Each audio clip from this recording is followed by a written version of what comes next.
It is a pleasure to be here and say a couple of words about a project that we initiated some weeks ago.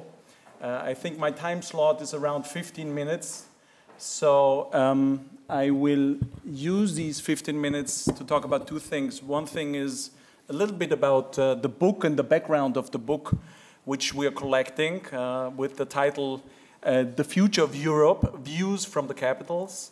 And I will take the second part of my intervention for presenting to you some of the main features of the Austrian chapter which we wrote for this book. Let me start. Why did we want to make this book happen, in fact? The idea was clear. The debate on the future of Europe is not really picking up in speed and in depth. It is not really taking off. We have some member states who are very much engaged in this debate. The French president is very keen on this idea, which is of course also his idea to do citizens' dialogues. We have Ireland, which is very active, for example. The European Commission, which has been doing citizens' dialogues for many years. And some of the countries where this takes more time. And we thought, as there is so much expertise in the TEPSA network, we come up with the idea of having contributions by many members of the TEPSA network on how they perceive the involvement, the role of their country in European affairs, in the whole debate on the future of Europe.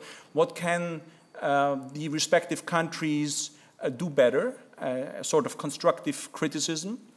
And then we collected those contributions from many of you which are in the room, and these are the 28 EU member states plus 4 more countries: Norway, Iceland, Switzerland, and Turkey. So it's 32 contributions, and they are very different from each other, and they are written in a very easy to read, concise, op-ed kind of opinion piece style, and they make up a collection of different stories from different countries.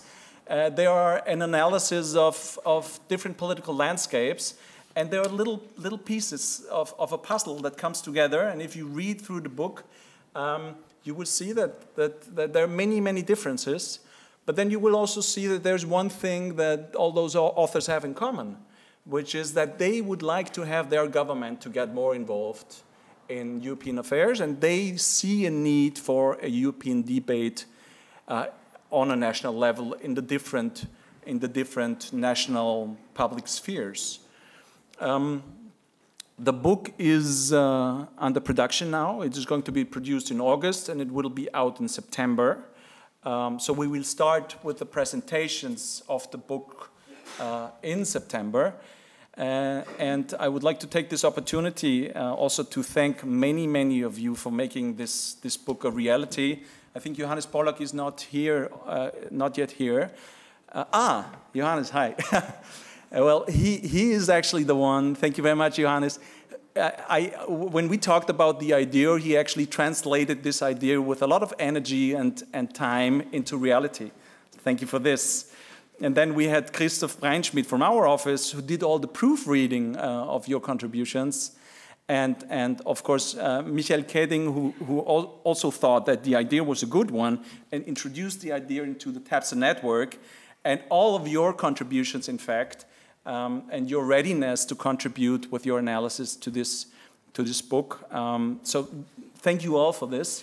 And let me also use this opportunity maybe to invite you to bring this book to your capital, because the idea was, when we have the book, do a tour d'Europe, no? Use it as a basis for discussions, for debates in your institutes.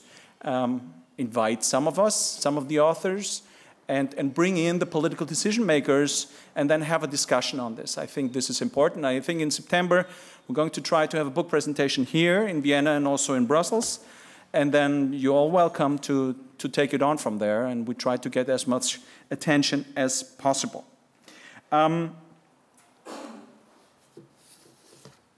Second part of my intervention on the Austrian chapter of the book, to give you an idea of those of you who haven't had the chance to write an article for this book, to give you an idea of what it looks like. Now, the Austrian chapter has the title "Size Matters, but so do ideas," and it is a critical and I think in the end a constructive view of what could be done from the Austrian side in European affairs. And maybe the timing is quite good because of the upcoming EU presidency. It starts out with a critical view on the ambivalence of Austrian politics and its orientation towards EU integration, sometimes on its defensiveness, on the political discourse, which sometimes is determined by public sentiment, and it's not so much the other way around, that you have a political agenda which then determines public opinion. So proactiveness in EU affairs is sometimes still perceived as risky business.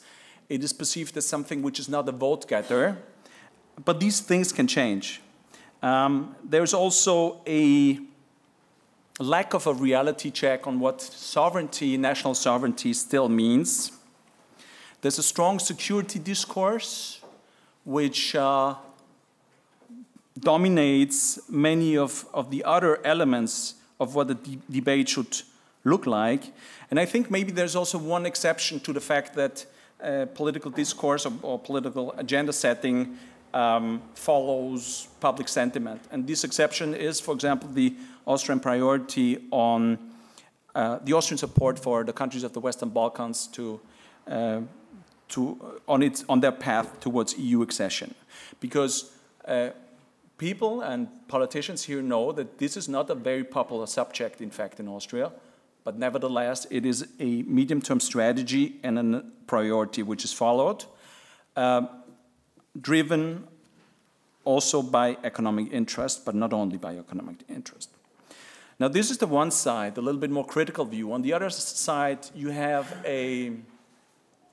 I would say, a high level of expertise in the Austrian public administration. You will see that afterwards with Director General from the Chancellery, Alexander Schallenberg, coming up to talk to us and discuss with us some urgent issues. But this high expertise meets a little bit, if I can be honest, a lack of medium-term interest, medium-term political interest into European affairs. A couple of years ago, there was one analyst who talked about weekend Europeans in Austria. So whenever there's a summit, we're very European, but then until the next summit, we dedicate our time more to domestic affairs. But of course, I mean, this is the Austrian perspective and analysis of an Austrian situation. It's all relative compared to some of the other countries in our neighborhood, and you will see that our performance and our track record is quite good after all. Yet Austria sees itself and is at the core of European integration. It has been part and will be part of every steps of integration and deepening of the European Union. You also have, nevertheless, a high level of approval of the Austrian EU membership. And after the Brexit vote in the UK, this approval went up quite substantially. Still, on the other hand, you have a high level of skepticism of the functioning of the European Union. So you have both sides, which is a criticism of the design, but a high level of approval of the membership as such. Now, sometimes Austria is chasing its own tail there because, I mean, we're criticizing ourselves. It should be our task also to make sure that we work on improving this functioning of the European Union. And this is not necessarily happening by stepping on the brakes regarding the next EU budget, if I may say. Now, migration and integration very much determine the discourse today on EU affairs in Austria. And this is also on top of EU immigration towards the Austrian labor market, where we see a lot of pressure on the Austrian labor market. And for some, that's a blessing, and for others, that can be a curse, whatever way you look at it. Now, you will hear about the agenda of the new Austrian government, in particular concerning the EU Council presidency. Subsidiarity is key, security is key, and of course, the government also has to deal with the undeniable fact that one of the coalition partners still forms part of the ENF group in the European Parliament, with Lega, with Wilders, with Le Pen, and with others. Now you have a situation where one side of the government would like to be a little bit more like Macron, and the others maybe a little bit more like Orban. But that's the mix that we have. The chapter ends with 5 very small recommendations of what could be done to improve the country's influence. I will very quickly go through them.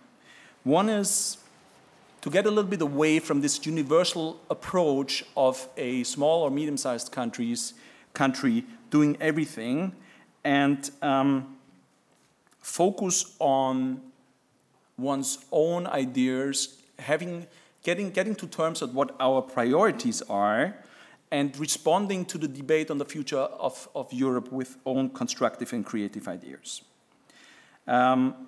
Because I think this could help to make all the difference and improve the influence of Austria on the European level. Of course, there's one exception to this. I mean, when it comes to the fight and control of migration, I think that's one clear priority which we see in Austria. Second issue, sustainable strategic alliances. I think this is something where there is room for improvement also for Austria. We do have thematic alliances, but on a medium term, I think we're lacking strategic alliances.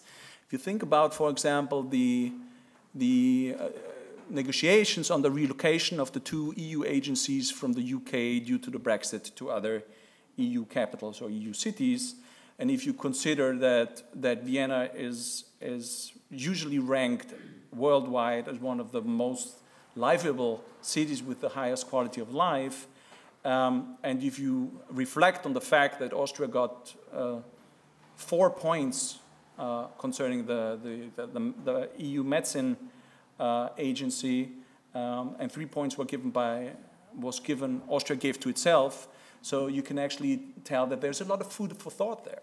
Maybe something, I mean, it was during an election campaign and there wasn't, politicians didn't pay that much interest to this, but nevertheless, there's something lacking there. There are lessons learned, there's room for improvement. So strategic alliances are crucial, and this is a medium-term issue.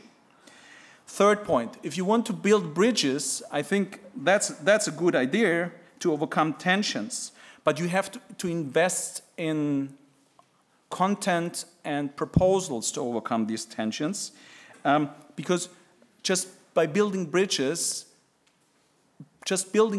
will not allow you to take your partners by your hand and guiding them across the bridge. And at the same time, you sue your neighbors on nuclear power, you have the issue on family allowance, you have different positions on the EU budget, which is all feasible. But you have to be smart and think about how can you actually mediate in conflicts, or are you maybe right in between of those conflicts. My fourth point would be on the support of the EU reform proposal itself. In our office, we do a lot of public opinion polls. So we know that one of the main priorities, apart from the security issue, is of course economic security, economic well-being, jobs and growth. So if you come up with reform proposals that are linked to jobs and growth, focused on jobs and growth and on unemployment, you can actually gather a lot of public support for this. And it would help you to build consensus at home, which can be needed to have a stronger leverage at European level.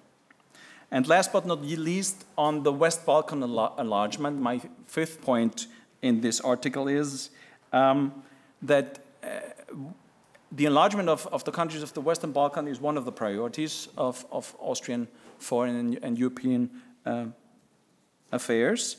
But we know that without the reform of the European Union, there will never be an enlargement of Western Balkans, because the European Union has to be ready for this enlargement.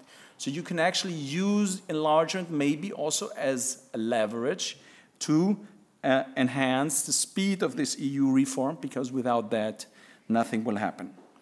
Now, my final line is that, coming back to the title of the article, that it is not only about size or economic strength, but very much about creative ideas and strategic alliances that really matter, and that could also be an element that could help Austria to make a difference on a European level. Thank you.